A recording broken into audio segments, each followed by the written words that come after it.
인생의 기쁨은 뭐니 뭐니 해도 정말 우리 주님과 함께 동행하며 주님이 우리에게 주신 그 은혜, 말씀의 은혜.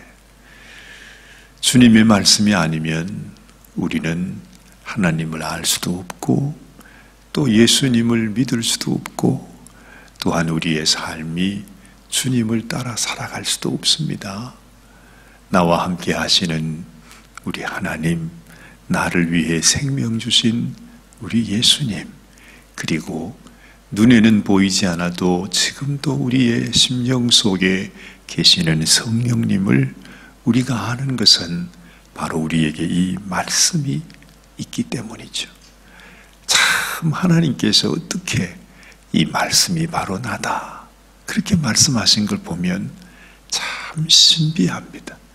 그 신비하다는 말이 뭐냐 하면 우리가 정말 넘어지고 쓰러지고 깨닫지 못할 때 하나님께서 얼마나 우리를 이렇게 깨닫게 해주시고 또 일으켜 주시고 싶으시면 이 말씀이 바로 나다 그렇게 말씀하셨겠어요. 그게 무슨 신비한 말씀이기보다도 그 안에서 우리를 향한 하나님의 그 깊은 사랑, 하나님의 배려, 그리고 정말 변함없이 우리와 함께 하시는 그 주님의 지문이라 할까요? 뭔가 그런 그 주님의 손길을 우리가 느끼게 되는 것입니다. 그래서 우리가 말씀을 사랑한다 하는 것은 곧 하나님을 사랑한다 하는 것입니다. 내가 말씀을 묵상한다 하는 것은 주님, 내가 오늘도 주님을 사랑합니다. 하나님 앞에 너무 부족하고 정말로 주님 앞에 설 수 없는 그야말로 하나님 앞에 죄인인데 이 죄인인 나를 도대체 뭐가 그렇게 좋아서 이렇게 다시 살려주시고 주의 말씀 가운데 거하게 하시는지, 그런 하나님의 은혜를 오늘 이 아침에도 우리가 느끼게 되는 것입니다. 사도 바울은 그 말씀의 은혜가 너무너무 귀해서 정말 아마 자기 자신도 모르게 그렇게 감동의 이끌림을 받아서 하는 것 같아요.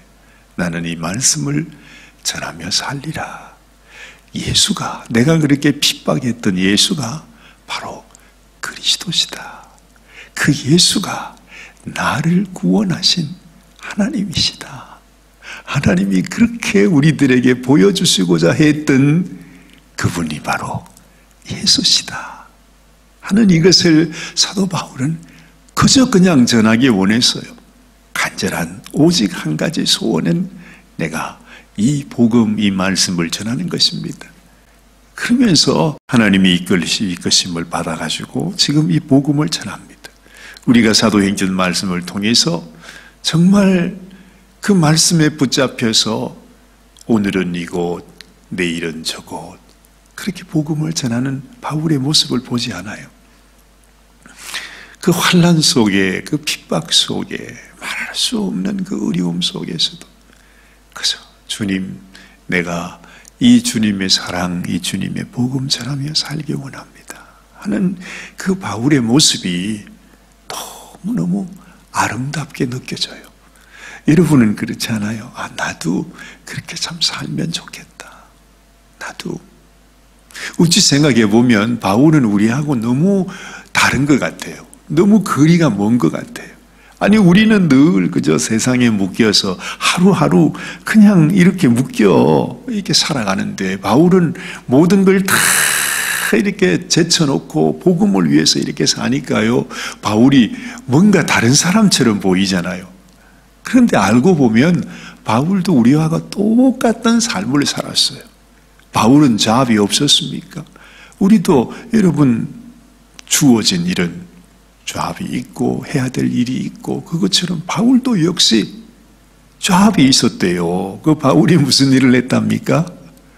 천막 만드는 일.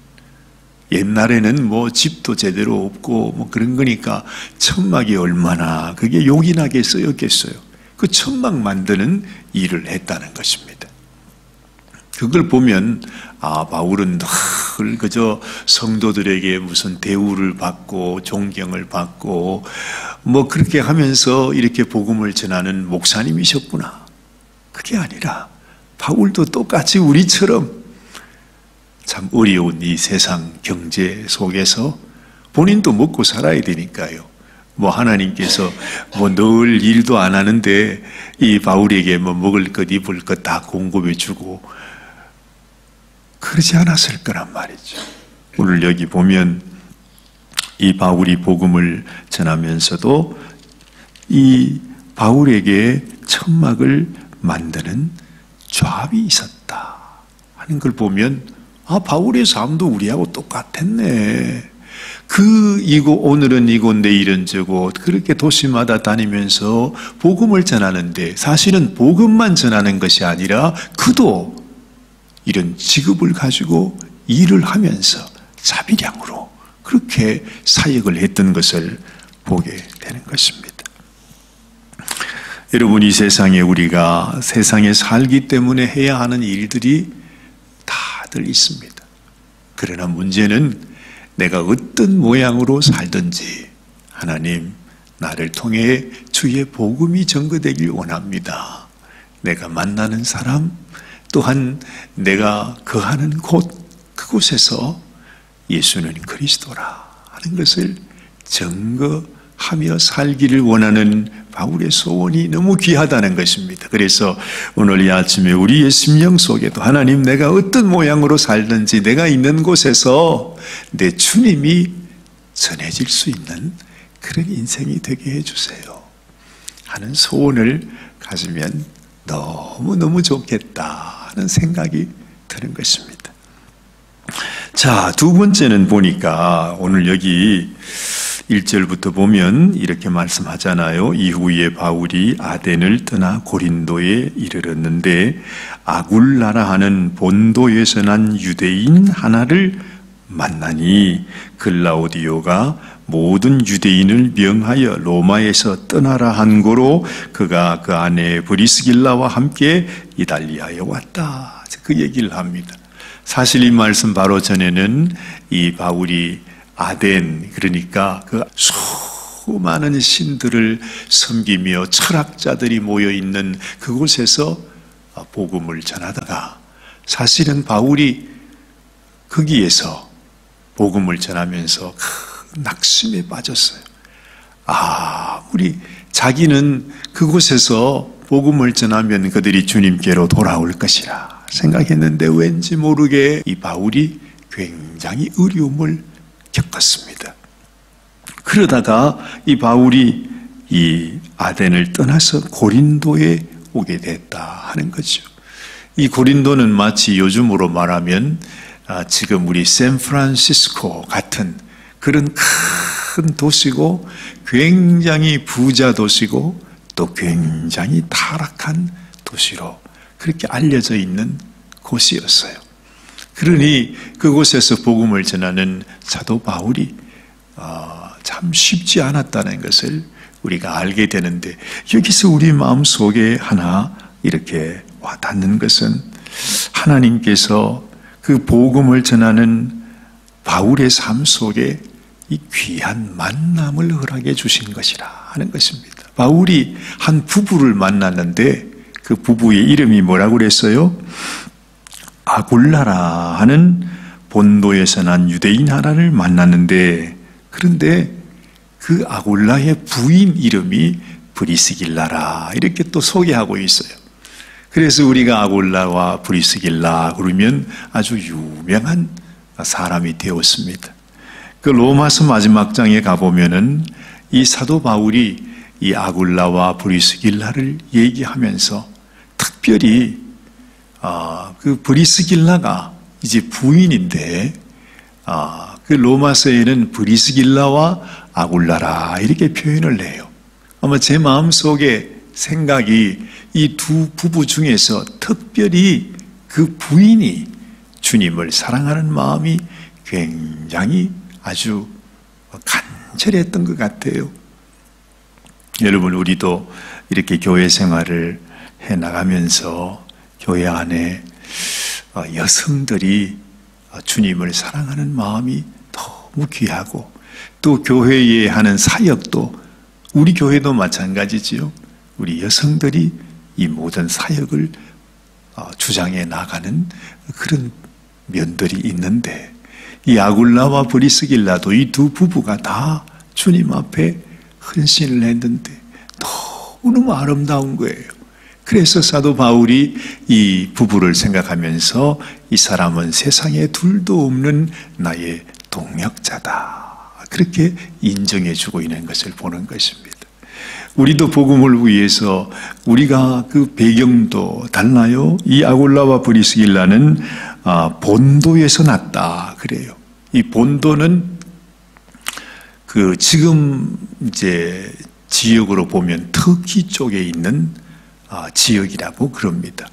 그러니까 이 터키 출신의 이 아굴라와 브리스길라가 이 로마에서 살고 있다가, 그 로마에서 예수 믿는 사람을 향한 핍박이 생기니까 이제 그곳을 떠나라 하는 명령을 받고서 이달리아, 그러니까 그 로마에서 이제 쫓겨나서 고린도로 이주해 온 사람들이라는 거죠. 어쨌든 인생은 다 이렇게 이리저리 우리가 어디 가서 살든지, 그러나 그런 그 삶 속에서 복음 안에서 이렇게 함께 만남을 갖고 복음의 동역자가 되어서, 여러분 그 당시야 뭐 잘 알지 못했겠지만 지금 2000년이 지난 이때의 이 사도행전의 이 말씀을 통해서 바울과 아굴라와 브리스길라가 함께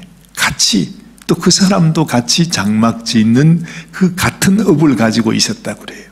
그러니까 바울에게 얼마나 귀한 동역자요, 친구요, 또 같이 일하면서 주의 복음을 전하는 그런 삶을 살았던 것을 우리가 알게 됩니다. 주님 안에서 우리에게 주시는 하나님의 귀한 만남, 어찌 보면 저도 이제 여러분들과 함께 이렇게 인연을 맺고 우리가 이곳에서 얼마 동안이나 있을런지 저도 여러분도 우리 남은 인생을 알 수가 없어요. 그러나 이렇게 우리가 함께 신앙생활을 하면서 주의 말씀 가운데 붙잡혀서 내가 어찌하든지 하나님 우리를 통해 복음이 전해지기를 원합니다. 하나님께서 우리를 통해서 이루시고자 하시는 하나님의 그 복음 전하는 하나님의 뜻이 이루어질 수 있도록 나를 사용하여 주시옵소서. 내 삶의 목표가 정말 주님 복음 전하는 그런 삶이 되기를 원합니다. 이것이 당시의 바울의 삶이었고 또 아굴라와 브리스길라의 삶이었지요. 그것처럼 우리의 마음속에도 내가 어떤 모양의 삶인지, 우리의 인생이 다 다르지만 그러나 하나님께서 이렇게 우리가 한 팀으로 같이 있게 해주신 것은 우리를 통해서 주의 복음이 전파될 수 있도록 하나님께서 우리를 사용하시기 위함이다 하는 것을 알게 되는 것입니다. 자, 또 한 가지 여기에서 우리가 보게 되는 것은, 이제는 5절 말씀에 보니까 실라와 디모데도 마게도냐로부터 내려왔다 그랬습니다. 처음에는 이 바울이 홀로 그 아덴에 오게 되었고, 그 베레아 지역에서 아덴으로 왔지요. 그 홀로 아덴에서 복음을 전하면서 외로운 삶, 사역을 했었는데, 이제 고린도에 와서 보니까 이제 아굴라와 브리스길라도 만나고 또 헤어졌던 실라와 디모데도 같이 만나서 이제 새롭게 힘을 얻고 말씀에 붙잡혀서 이제 그 복음을 담대하게 전하고 있는 모습을 우리가 5절에서 보게 되는 거지요. 바울이 하나님의 말씀에 붙잡혀서 유대인들에게 예수는 그리스도라 밝히 증거하는데, 그 유대인들이 그 말씀을 받지 않고 오히려 대적하고 회방했다고 그러죠. 근데 그때 바울이요, 참 재미있습니다. 여기 보면 6절 말씀에 이렇게 말하죠. 저희가 대적하여 회방하거늘 바울이 옷을 떨어가로되 너희 피가 너희 머리로 돌아갈 것이요 나는 깨끗하니라. 이후에는 이방인에게로 가리라. 그렇게 말씀을 합니다.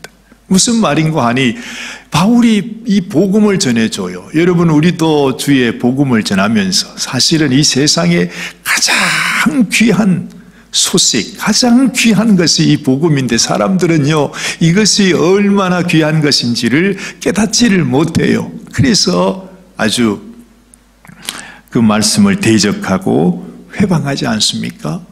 바울이 그럴 때 어떻게 그들에게 말했느냐? 너희가 이 복음을 받지 않으면 만투라는 것입니다. 여러분, 복음 전하는 것은 절대로 비굴하게 전하는 것이 아닙니다. 그들이 복음을 원치 않아요? 그들이 예수님을 영접하기를 원치 않아요? 그러면 옷을 떨어버리고 너희가 복음을 받지 않으면 나는 너희들에게 이제 복음 전하는 것을 그만두겠다고 책망을 하고 돌아서는 이 바울을 보게 되는 것이에요. 내가 그들에게 전하는 이 복음보다도 더 귀하고 소중한 건 없어요. 그들이 불쌍해서 정말 그들을 향하는 하나님의 마음으로 복음을 전하지만 그들이 복음을 거절할 때는 그들에게 담대하게 네가 복음을 거절했다고, 나는 여기에 대한 책임이 없다고, 이 피는 너에게로 돌아갈 것이라고 그렇게 담대하게 말하는 사도 바울의 모습을 우리가 보게 되는 것입니다.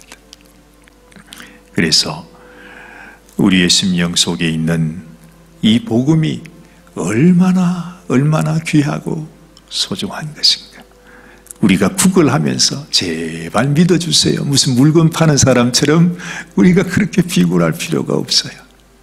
담대하게 정말 이 세상에 가장 귀한 소식, 가장 귀한 복음, 그 무엇과도 비교할 수 없는 이 놀라운 이 복음을 그들을 불쌍히 여기는 마음으로 전하고, 그들이 받지 않으면 아예 신발을 떨어서 돌아서라고 하시는 주님의 말씀처럼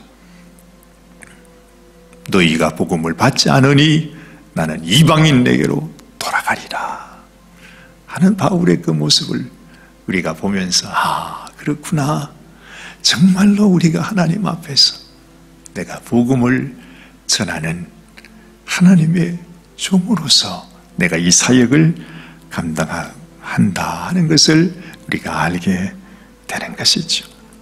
오늘 9절 말씀을 보니 밤에 주께서 환상 가운데 바울에게 말씀하시되 두려워하지 말며 잠잠하지 말고 말하라. 그래요. 아직까지 이 도성에 나의 백성이 아직도 많다. 나의 복음, 나의 사랑, 이 진리를 말하라. 내가 너와 함께 있음에 아무 사람도 너를 대적하여 해롭게 할 자가 없을 것이니 이는 이 성중에 내 백성이 많음이라. 우리가 볼 때는 정말로 이 세상에 이제는 하나님께 돌아올 자가 없구나 하는 생각도 때로는 들지만, 그러나 그 가운데서도 아직도 하나님의 말씀이 필요한 주님의 이 사랑, 주님의 복음을 받지 못한 영혼들이 아직도 남아 있음을 우리들에게 말씀하는 거죠.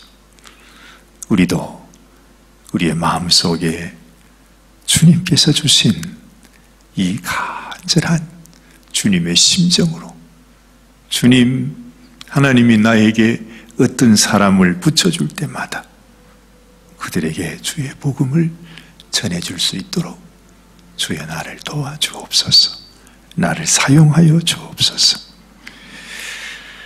이런 담대한 마음을 가지고 우리가 낙심하지 말고 언제든지 주님의 이 복음으로 목마른 자들아 내게로 오라, 목마른 자들아 이 샘으로 나오라. 이곳에 주님의 아름다운 생명의 생수가 여기에 있다고. 여러분, 그 복음을 전해줄 수 있는 그런 우리의 심령, 우리 교회가 되기를 바랍니다. 같이 기도하십시다. 하나님 아버지, 오늘 아침에도 끊임없이 복음을 위해서 살아가는 바울의 모습, 그리고 브리스길라와 아굴라 부부의 모습, 정말 주님 앞에 쓰임받는 귀한 종들의 모습을 보면서 우리도 이와 같이 이런 인생을 살아야겠다는 간절한 소원을 갖게 됩니다. 우리 성령께서도 아버지 바울에게 환상으로 나타나 두려워 말며 잠잠하지 말고 말하라. 내가 너와 함께 한다고. 아직도 이 도성이 나의 백성이 많다고 말씀해 주시는 우리 주님의 간절한 그 음성을 우리에게도 말씀하시고 계심을 믿습니다. 하나님께서 주님 참으로 우리의 심령에도 주의 말씀, 주의 복음에 붙잡혀 살고자 하는 뜨거운 마음을 주시고 언제든지 주의 복음을 증거하는 당신의 이 복음의 일꾼으로 살아가는 저희들이 되게 하여 주시옵소서. 우리 주님 예수님의 귀하신 이름으로 감사하며 기도드리옵나이다. 아멘, 아멘.